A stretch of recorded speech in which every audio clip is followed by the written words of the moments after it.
मेरे प्यारे दोस्तों, मैं ऐश्वर्य प्रताप सिंह एक बार फिर आप सभी के सामने उपस्थित हूँ। आज हम डिस्कस करेंगे इम्पोर्टेंट आर्टिकल्स के बारे में। इम्पोर्टेंट आर्टिकल्स जैसा कि मैंने बताया था, संविधान में टोटल 395 आर्टिकल्स हैं। जब बात आर्टिकल्स की आएगी, तब 395 आर्टिकल्स हैं। लेकिन जब ओवरऑल सब आर्टिकल्स और सब पार्ट सबकी मिलाकर जब बात होगी, तो 450 से ज्यादा आर्टिकल्स अपने पास हैं।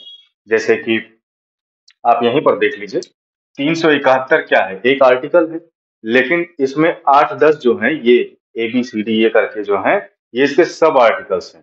ठीक है? तो इस चीज को आप ध्यान में रखेंगे। जब केवल हम 371 को काउंट करेंगे तो टोटल हमारे पास 395 आर्टिकल्स हैं। अब देखिए, किसी भी एक साधारण एक नॉर्मल से समझदार व्यक्ति के लिए और नॉर्मल सी समझ रखने वालों के लिए, जो विधिक फील्ड से नहीं जुड़े हैं, जो लॉ से नहीं जुड़े हुए हैं, उनको 450 से ज्यादा आर्टिकल्स याद करने की जरूरत नहीं है। और यही सजेस्टेड भी है कि अगर आपको IAS पीसीएस किसी भी एग्जाम में बैठना है, तो हमेशा टारगेटेड स्टडी होनी चाहिए। IAS पीसीएस और अदर बड़े एग्जाम्स की खासियत ही यही होती है कि क्या पढ़ना है, उससे ज्यादा आपको ये पता होना चाहिए कि क्या नहीं पढ़ना है, किस चीज पे आपको समय नहीं देना है उतना।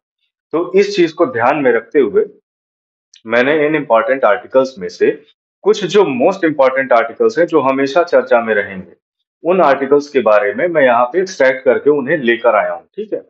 आपको कैटेगराइज करके मैंने दे दिया है, अब आपको सिर्फ इसे याद रखना है। अगर इन्हें याद कर लिया तो 85% की आपकी प्रॉब्लम खत्म। 15% में बचेंगे आपके पास 300-400 आर्टिकल्स। आप उसे कोई भी किताब उठाइएगा, रट लीजिएगा। ठीक है? क्योंकि रटना मैं सिखाता नहीं हूँ, मैं हमेशा कॉन्सेप्ट और कैटेगराइजेशन पे ध्यान देता हूँ, तो इसलिए मैंने इसको सरलीकरण करके आपके लिए इजीएस्ट बनाकर कैटेगराइज करके लेके आया हूँ। तो इसे याद कर लेंगे, 80-90% आपकी सारी प्रॉब्लम आर्टिकल से रिलेटेड खत्म हो जाएगी। तो इसी क्रम में हम स्टार्ट करेंगे। सबसे पहला हम डिस्कशन करेंगे आर्टिकल 371 के बारे में। हमें पता है 370 कश्मीर में हटाया गया, है ना? तो कश्मीर वाला जो था वो टेम्परेरी प्रोविजन वैसे भी था। वो अलग बात है कि सरकारों की राजनीति के चलते 60-70 साल घसीट दिया गया उस मुद्दे को, पर वो था टेम्परेरी प्रोविजन। उसे कभी भी प्रेसिडेंट के नोटिफिकेशन के द्वारा खत्म किया जा सकता था। लेकिन चूंकि उस पर राजनीति बुलानी थी, तो 60-70 साल आजादी के हो गए, फिर भी वो चल ही रहा था। लेकिन अगर उसे हम छोड़े और 371 की बात करते हैं, तो इसमें आता है स्पेशल प्रोविजन। कुछ ऐसी जगहें हैं, कुछ ऐसे राज्य हैं जिनको स्पेशल प्रोविजन दिया गया है संविधान में।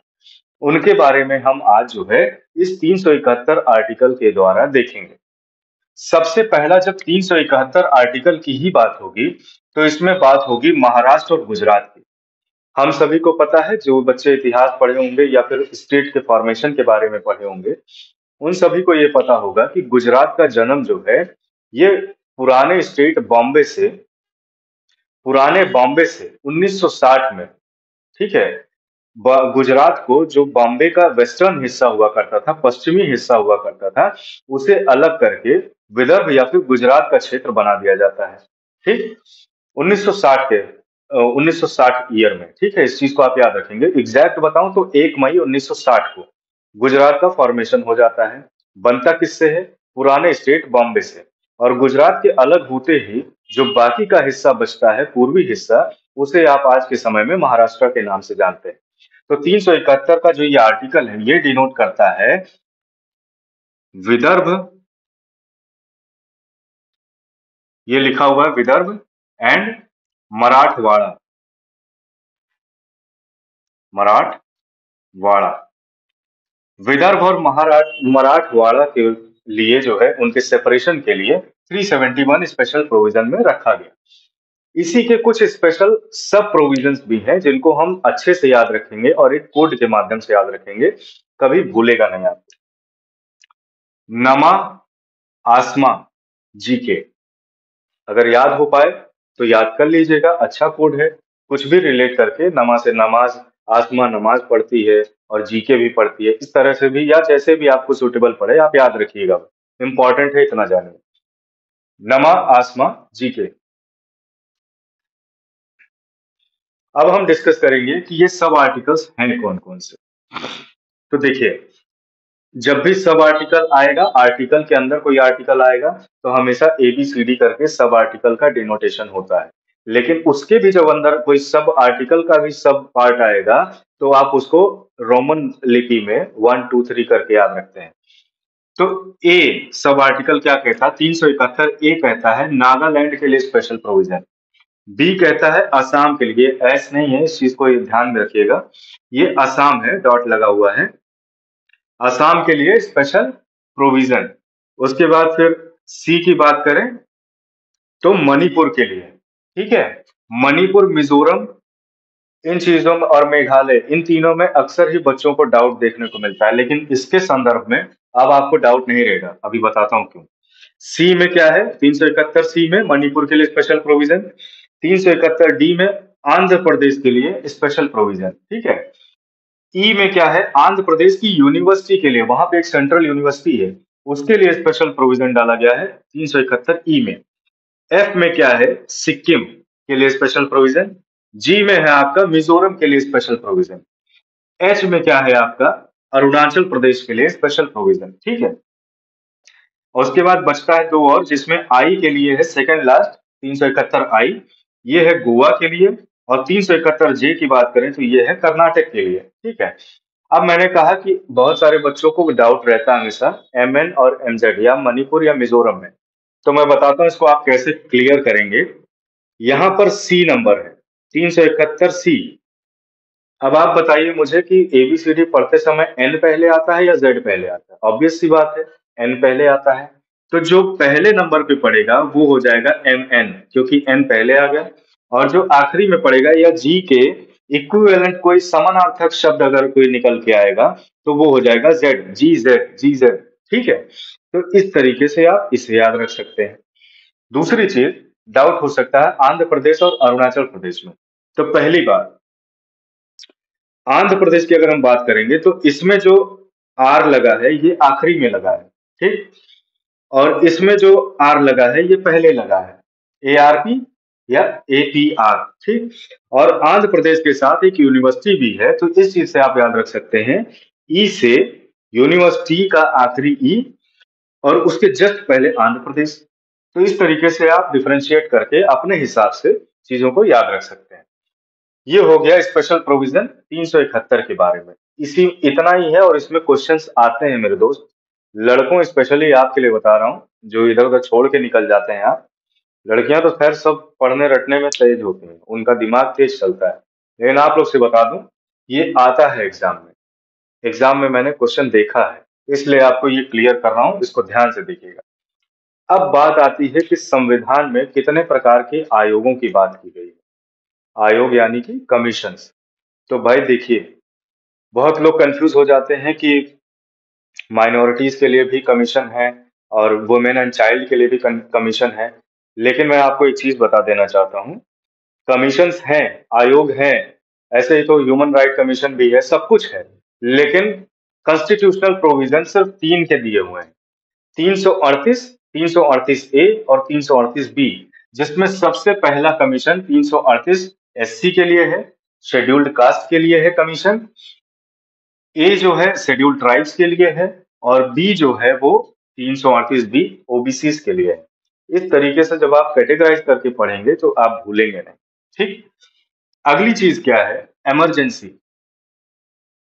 इमरजेंसी के बारे में जब भी हम पढ़ेंगे तो इसमें कुछ प्रोविजंस इस तरीके से मैं आपको समझाऊंगा, आपको भूलेगा नहीं। देखिए, अब मैं आपको इमरजेंसी के बारे में बता देता हूँ।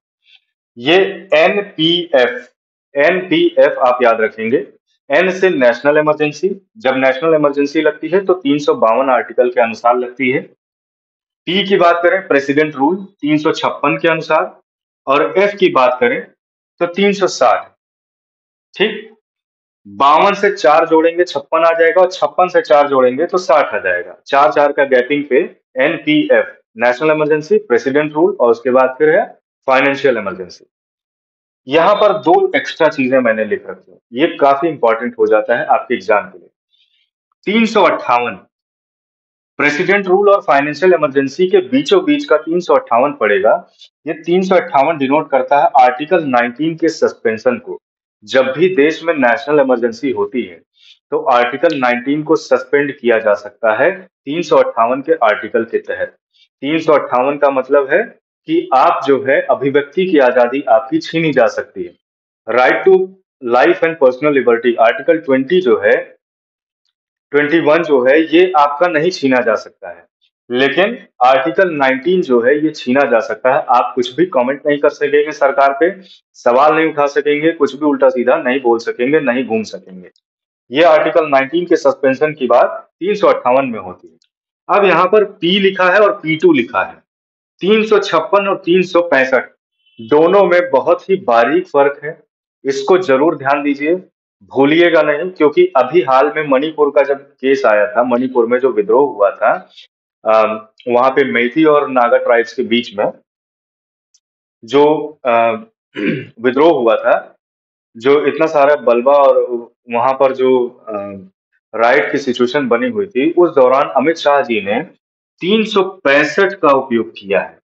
356 का उपयोग करके राष्ट्रपति शासन नहीं लगाया था। 365 का उपयोग किया था। तो 356, 56 और 65 दोनों में फर्क समझने की आपको बेहद जरूरत है। चलिए बताते हैं आपको। यहाँ पर मैंने दो चीजें लिखी हैं। 356 के आगे लिखा है कॉन्स्टिट्यूशन और 365 के आगे लिखा है सेंटर। लगते लगभग दोनों में प्रेसिडेंट रूल ही है। ठीक है। तो राष्ट्रपति शासन के फर्क कैसे हो जाते हैं ये आपको समझना चाहिए। 356 में क्या होता है, जब भी कोई स्टेट संविधान के अनुसार कार्य नहीं करता है तो कहा जाता है कि कॉन्स्टिट्यूशनल मशीनरी फेलियर हो गया है और वहां पर राष्ट्रपति शासन लगा दिया जाता है। जैसे कि पंजाब में, दिल्ली में, यूपी में कईयों बार राष्ट्रपति शासन लगा है। लेकिन 365 की जब बात करते हैं तो वो तब का केस होता है जब सेंटर के आदेश पर या सेंटर के अनुसार कोई स्टेट काम नहीं करता है, तब जो है वहां पर 365 वाले प्रोविजन का इस्तेमाल किया जाता है। तो आप देख रहे हैं फर्क, एक में कॉन्स्टिट्यूशन की प्रधानता देखी जाती है और एक में सेंटर की प्रधानता देखी जाती है। क्यों? क्योंकि हम सभी को पता है कि सेंटर जो है उसके पास रेसिड्यूरी पावर्स होती हैं। सेंटर के पास ओवरराइडिंग पावर्स भी होती हैं। ठीक है। जब भी कोई बात नेशनल इंटरेस्ट में आती है या बहुत मास स्केल पे, लार्ज स्केल पे पीपल्स के वेलफेयर की बात आती है तो वहां पर सेंटर की प्रधानता हो जाती है।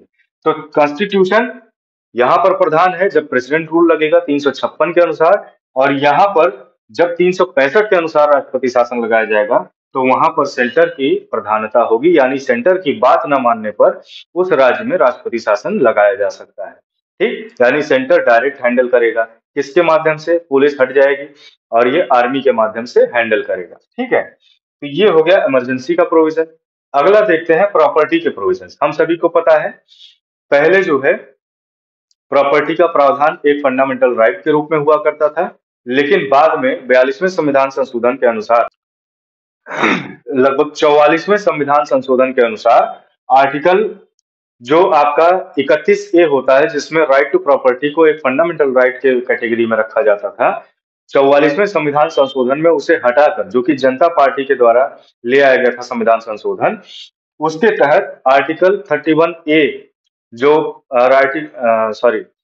प्रॉपर्टी का जो फंडामेंटल राइट हुआ करता था उसे हटाकर कॉन्स्टिट्यूशनल राइट यानी संवैधानिक अधिकार बता दिया जाता है और उसे रख दिया जाता है 300A वाले आर्टिकल में। ठीक है। तो जब भी आपसे पूछा जाएगा कि प्रॉपर्टी का जो राइट है, आपका राइट टू प्रॉपर्टी क्या है, फंडामेंटल राइट है या फिर कॉन्स्टिट्यूशनल राइट है या स्टैट्यूटरी राइट है, कैसा राइट है, तो आप कंफ्यूज नहीं होइएगा। फंडामेंटल राइट ना ही स्टैट्यूटरी राइट, ये है आपका संवैधानिक अधिकार। क्यों? देखिए, एक फर्क आपको बता देता हूं अभी लगे हाथ।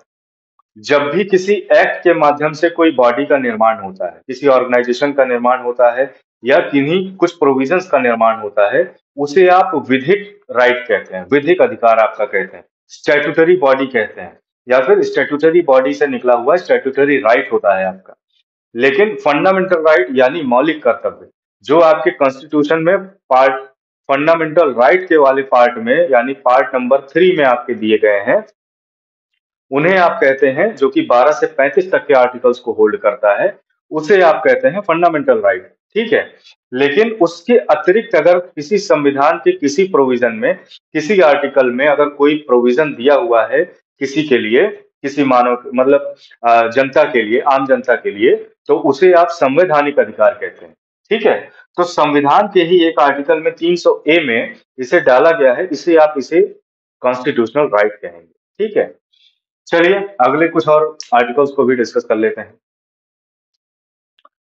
तो आइए हम बचे हुए अपने प्रोविजंस को जो कि लैंग्वेज के लिए इम्पोर्टेंट है उनको भी देख लेते हैं कि कौन से आर्टिकल में क्या चीजें दी हुई हैं। सबसे पहले हम देखेंगे लैंग्वेजेस के बारे में। लैंग्वेजेस से रिलेटेड कौन कौन से आर्टिकल्स हैं उनके बारे में हम फिर देखेंगे और समझेंगे।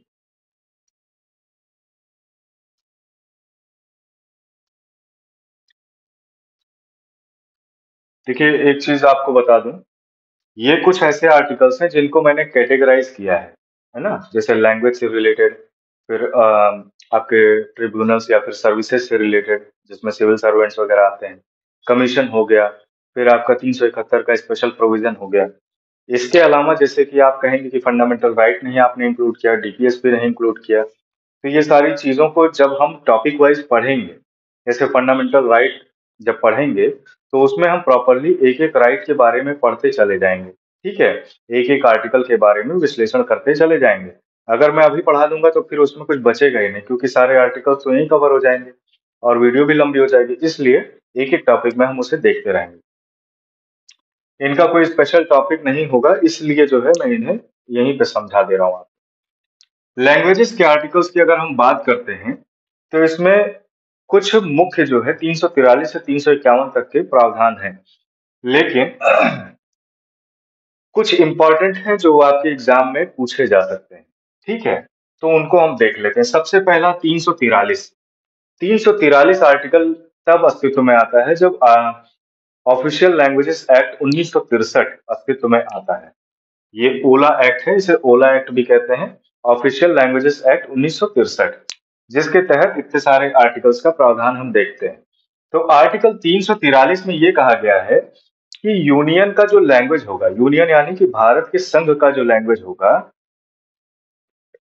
वो बेसिकली देवनागरी लिपि में लिखी हुई जो हिंदी होगी, वही यूनियन का लैंग्वेज होगा। आपको एक चीज और बता दूं कि भारत की अपनी कोई राष्ट्रभाषा नहीं है, नेशनल लैंग्वेज कोई भी नहीं है। हाँ, राजभाषा जरूर है। राजभाषा में हिंदी है, और इसी ओला एक्ट के क्लॉज 1 में भी ये आता है। ऑफिशियल लैंग्वेजेस एक्ट में तो हिंदी का जिक्र हो गया, लेकिन ऑफिशियल एसोसिएट लैंग्वेजेस की बात कर जब जब हम करेंगे तो उसमें इंग्लिश को भी प्राथमिकता दी गई है कि हिंदी और इंग्लिश दोनों का ही उपयोग किया जाएगा, ताकि किसी को भी कोई दिक्कत ना हो। जैसे साउथ के लोग हैं वो हिंदी उतना नहीं समझ पाते हैं, तो उनके लिए जो है इंग्लिश में ये प्रावधान दिया गया है। इसलिए official associate language of India की बात करेंगे तो उसमें इंग्लिश को प्रधानता दी गई है। ठीक है? तो 343 के माध्यम से लैंग्वेजेस की बात कही जाती है। लैंग्वेजेस में हिंदी जो देवनागरी लिपि में होगी वो यूनियन की लैंग्वेज होगी। 346 के यहाँ पे मैंने एकदम असेंडिंग ऑर्डर में लिखा हुआ है ताकि आपको कंफ्यूजन ना हो। 346 की जब हम बात करते हैं तो यहाँ पे इंटर स्टेट लैंग्वेज की बात कही गई है। इंटर स्टेट लैंग्वेज में हिंदी का उपयोग होगा, क्योंकि यूनियन की भाषा जो है वो हिंदी है। 348 की बात करें तो जो जुडिशरी की लैंग्वेज कही गई है, जुडिशियल प्रोसीडिंग की लैंग्वेज कही गई है, उसे इंग्लिश को कहा गया है। क्यों? क्योंकि सुप्रीम कोर्ट और हाई कोर्ट में स्पेशली जो है जो प्रोसीडिंग्स होंगी वो इंग्लिश में होगी, ऐसा 348 का आर्टिकल कहता है आपका। 350 ए, ये काफी इंपॉर्टेंट है, और यूपीएससी वाले जो बच्चे होंगे या आरओ आरओ या पीसीएस की तैयारी जो कर रहे हैं वो इसको जरूर अपने जहन में, इन दोनों आर्टिकल्स को, इन तीनों आर्टिकल्स को अपने जहन में उतार लीजिएगा। इसलिए क्योंकि 395 जो है कहीं ना कहीं नेशनल एजुकेशन पॉलिसी जो 2020 की आई थी, नेशनल एजुकेशन पॉलिसी जो 2020 की आई थी, उसके तहत इस आर्टिकल का उपयोग देखा जा सकता है। क्योंकि उस पॉलिसी में भी ये कहा गया है कि जो प्राइमरी एजुकेशन होता है, जो 1 से 5 तक के बच्चे पढ़ते हैं, उसका बेहतरीकरण किया जा सकता है मदर टंग के इस्तेमाल से। जो उनकी मातृभाषा होती है, जिस भी लोकेलिटी में, जिस भी रीजन में वो रहते हैं, अगर उस भाषा में उन्हें सिखाया जाए प्राइमरी स्तर पर, तो उन्हें काफी ज्यादा उनके लिए बेनिफिशियल साबित होगा। तो उसी क्रम में 350 ए ये कहता है कि प्राइमरी क्लास के बच्चों को या प्राइमरी लेवल के बच्चों तक मदर टंग में शिक्षा दी जाए। ठीक है, इंस्ट्रक्शन मदर टंग में होना चाहिए, ऐसा 350 ए कहता है। 351 क्या कहता है? Development of Hindi is states duty. State का या राज्य का ये कर्तव्य है कि वो हिंदी के विकास के लिए कार्य करें, क्योंकि ऐसा कहा जाता है 1963 में ये भी प्रावधान रखा गया कि हिंदी भाषा को जल्दी से जल्दी प्रचार प्रसार या अन्य माध्यमों से इसका विस्तार किया जाए, लेकिन इंग्लिश को एक सहायक भाषा के रूप में रखा जाए, ताकि इंग्लिश का उपयोग धीरे धीरे खत्म हो सके। लेकिन आज तक हम जानते हैं, चूंकि ये क्लास खुद ही कहता है कि सुप्रीम कोर्ट और हाई कोर्ट की प्रोसीडिंग जो है वो इंग्लिश में चलेंगी। ठीक है, अभी हाल ही में बिहार के एक जज साहब थे, वो वकील से भिड़ जाते हैं, कहते हैं कि आप जो है इंग्लिश में बोलिए, आपको हिंदी में बोलने नहीं, इंग्लिश में बोलने नहीं आता है क्या? तो फिर वो कहते हैं कि साहब आपके यहाँ इंटरप्रेटर रखा हुआ है, आप उसका इस्तेमाल करिए, आप उससे बोलिए जो है कि वो आपके लिए अनुवाद करके दे सारी चीजों को। लेकिन अब मुझे नहीं आती है तो क्या मैं बहस नहीं कर सकता? तो ये हिंदी इंग्लिश का, और हिंदी और द्रविडियन लैंग्वेजेस जो हैं, तमिल तेलुगु जिनके बारे में हम जानते हैं, मलयालम, वहाँ के लोग हिंदी के प्रति और हिंदी का अंग्रेजी भाषा वालों के लिए थोड़ा सा क्लैश कहीं कहीं देखने को आज भी मिलता है। ठीक है, तो इस पे कोई ऑफिशियल क्लैरिफिकेशन अभी तक नहीं बन पाई है, ना ही एक कंसेंसस बन पाया है कि किस भाषा को प्रमोट किया जाए as a national language of India. तो ओला एक्ट, तो ये हो गया 351, जो कि कहता है कि स्टेट की, राज्य की ये ड्यूटी है कि वो हिंदी भाषा को बढ़ोतरी करे या हिंदी भाषा के प्रचार प्रसार में काम करे, डेवलपमेंट करे, विकास करे उसका। ओला लैंग्वेज की अगर हम बात करें तो मैंने आपको बता ही दिया, 1963 में ऑफिशियल लैंग्वेजेस एक्ट आता है, और इसी के जस्ट बाद इसी में आता है ऑफिशियल एसोसिएट लैंग्वेज, जो इंग्लिश के उत्थान की बात करता है। ठीक, ये हो गया लैंग्वेज। अब हम पढ़ेंगे इसके बारे में, फंड्स के बारे में। फंड्स की अगर हम बात करें तो भारत में हम सभी जानते हैं दो प्रकार के फंड का इस्तेमाल होता है। पहला है कंसोलिडेटेड फंड ऑफ इंडिया, और दूसरा है contingency fund of India. Consolidated fund और पब्लिक अकाउंट्स, आपने एक कमेटी का भी नाम सुना होगा, जिससे पार्लियामेंट्री जब कमिटीज के बारे में हम पढ़ाएंगे आपको, तो उसमें कई सारी कमिटीज के बारे में आपको बताएंगे, जैसे स्टैंडिंग कमेटी होती है, एडहॉक कमिटीज होती हैं, फिर आपकी पब्लिक अकाउंट्स कमेटी होती है, फिर एस्टीमेट्स कमेटी होती है। इस तरह के कमिटीज होते हैं। तो पब्लिक अकाउंट यानी कि जो लोगों के पैसे के बारे में, लेन देन का व्यापार या लेन देन के बारे में पूरा लेखा जोखा रखता है, या उस पैसे को संभाल के रखता है, उसे कहते हैं आप पब्लिक अकाउंट्स। ठीक है, लोगों का खाता, आप इससे सरल भाषा में समझ सकते हैं। दूसरा चीज होता है CFI, consolidated fund of India. ठीक है, कंसोलिडेटेड फंड ऑफ इंडिया की जब हम बात करते हैं तो इससे आप ये समझेंगे, जो बजट हमारा तैयार होता है, लोकसभा जिस पे बिल पास करके जो बजट लेकर आती है, वो इसी कंसोलिडेटेड फंड ऑफ इंडिया से ही पैसे निकालकर बजट को एलोकेट करती है। ठीक है, तो ये हो गया कंसोलिडेटेड फंड और पब्लिक अकाउंट्स। इन दोनों का जो प्रावधान है वो संविधान में 261वें अनुच्छेद में या 261वें आर्टिकल में रखा गया है। वहीं पर एक चीज आता है कंटिजेंसी फंड। कंटिजेंसी का मतलब होता है इमरजेंसी। इमरजेंसी फंड, जब देश आर्थिक स्थिति से जूझ रहा होता है, आर्थिक मंदी की तरफ जाता है, तो फाइनेंशियल इमरजेंसी लगती है, जैसा कि मैंने आपको बताया था, यहाँ पर कहीं लिखा था। एनपीएफ 360 में जो है फाइनेंशियल इमरजेंसी का प्रावधान है, जो राष्ट्रपति लगाता है। ठीक, राष्ट्रपति जब फाइनेंशियल इमरजेंसी लगा देता है, इसका मतलब देश में वित्तीय आपातकाल लग गया है। उस दौरान जिस फंड का इस्तेमाल होता है उसे कहते हैं आप कंटिजेंसी फंड, जिसका सीधा ताल्लुक है आर्टिकल 267 से। ठीक, आप इसे याद रखेंगे।